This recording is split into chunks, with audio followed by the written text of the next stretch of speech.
रसूल अल्लाह ने 5 खूबसूरत हदीसें बताई। नंबर 1, तुम में से बेहतरीन शख्स वो है जो ना किसी को तकलीफ दे और ना किसी की तकलीफ का जरिया और सबब बने।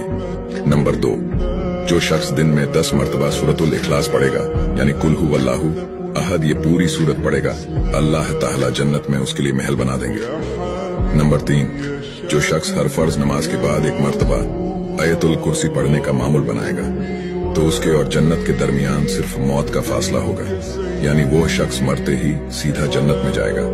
नंबर 5, जो शख्स घर से निकलते वक्त ये दुआ पढ़ेगा, बिस्मिल्लाहि तवक्कलतु अला अल्लाह ला हौला वला कुव्वता इल्ला बिल्लाह, तो अल्लाह ताला शैतान के शर से उसकी हिफाजत फरमा देता है, और जिस काम को वो निकला अल्लाह ताला उसमें आसानी पैदा फरमा देता है।